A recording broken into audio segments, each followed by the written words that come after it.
Is this it? Are we live? We are. Oh, we're live. Okay. You got us? Good. Here's John. At this time, it is my pleasure to call the Hanover Borough Council Conditional Use Decisional Hearing to order. Request that we all start and recite in unison our Pledge of Allegiance, and we'll follow that with a brief moment of silence. I pledge allegiance to the flag of the United States of America and to the republic for which it stands, one nation, under God, indivisible, with liberty and justice for all.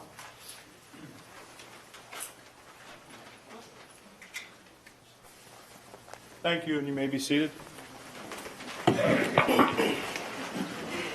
With Secretary Felix's assistance, I will call the roll.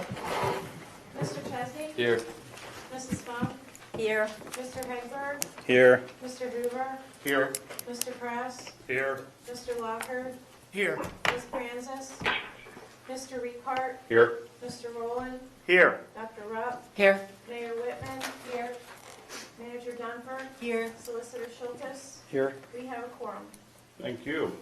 This time I will ask Solicitor Schultes to help us read a statement about the purpose of our hearing procedures this evening. Thank you.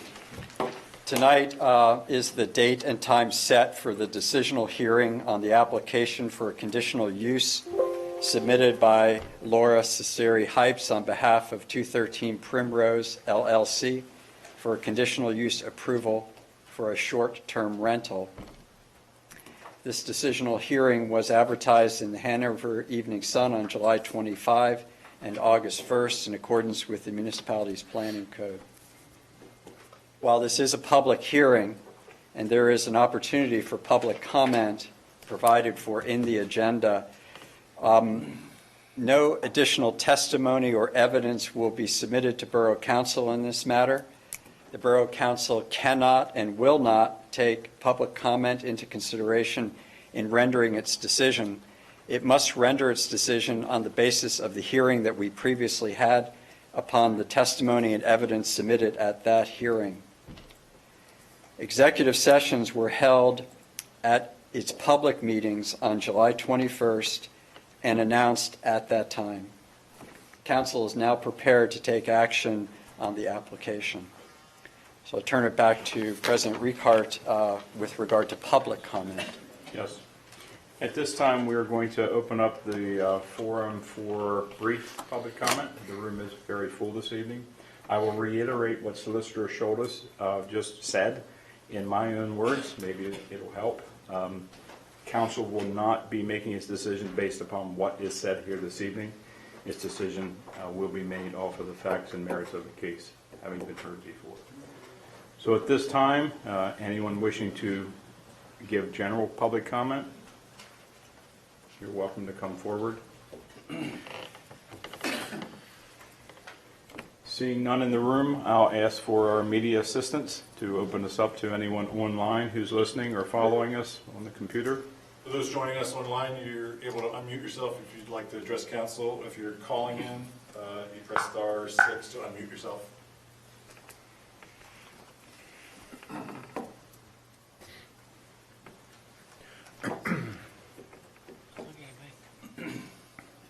Okay, seeing none, we will close the public comment portion of the meeting. The chair requests a motion for printed agenda item 6, that being the minutes. So moved. It's been moved to accept the minutes of the June 28, 2021 conditional use hearing. Is there a second? Second. Moved and seconded. Discussion.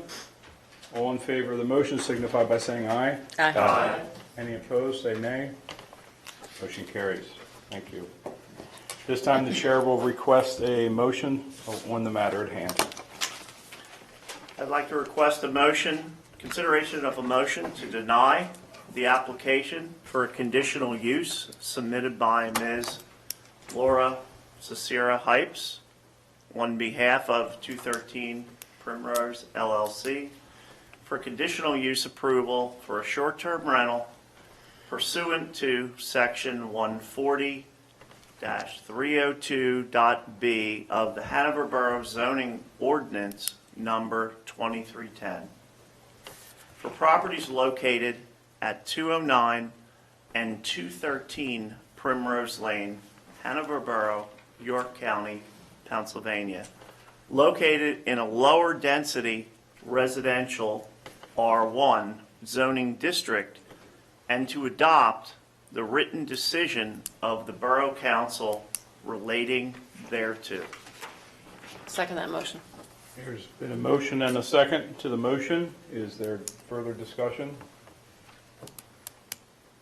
I'll call the question, and we're going to do this by formal roll call vote, which I will ask Secretary Felix's assistance again. Secretary Felix? Mr. Chesney? I have to abstain. Reason? I didn't attend the hearing. Okay, thank you. Mrs. Funk? No. You're voting against the motion? What? Let me clarify, Favor of the motion? if I can clarify. Clarify that.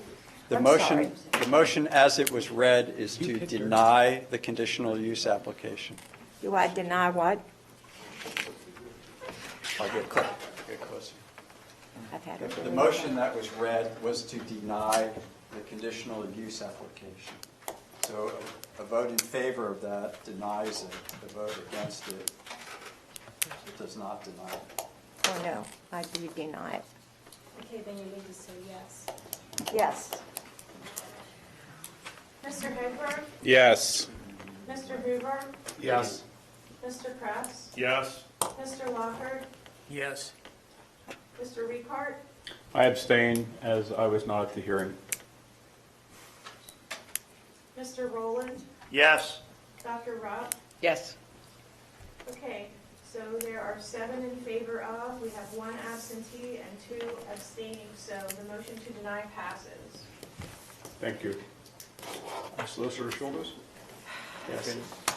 In order to explain somewhat of a council's decision, I will summarize the written decision that was adopted by Borough Council.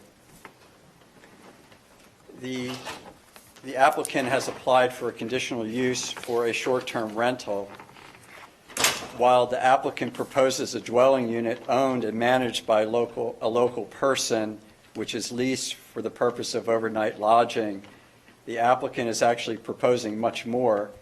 The applicant is proposing a quilting retreat, which involves a separate but inseparable business industry, namely the rental of machinery, service fees for the long-arm quilting machines, fees for instructions from guest artists, and retail sale of quilting/sewing supplies. The definition of a short-term rental limits the use of to a dwelling unit rented or leased for the purpose of overnight lodging. The definition does not include a retreat use, where the retreat includes additional business uses, in this case, the separate rental of sewing and long-arm quilting machines, service fees for long-arm quilting machines, the rental and sale, or the rental sale of quilting, sewing supplies, and fee-based classes offered by guest artists. And because these separate businesses are bound to the quilting retreat which the applicant is proposing, the applicant is in fact not proposing a short-term rental, overnight lodging, as defined in the ordinance, but is proposing a commercial quilting center with machinery, instruction, and retail sales. There are other reasons set forth in the opinion of council, which will be mailed to the applicant, her attorney, and all parties of record. Thank you, Solicitor Shoulders. Without any other business, that should conclude the meeting, but I will formally accept a motion to adjourn. So moved. I have several. Is there a second? Second. I have several of those. All in favor of adjournment, signify by saying aye. Aye. Opposed? We are adjourned. Thank you. Thank you, Chris. That kept me straight. Me too. I'm like, yeah, it was like, Does get on a little hey, I don't want him to. You're still getting into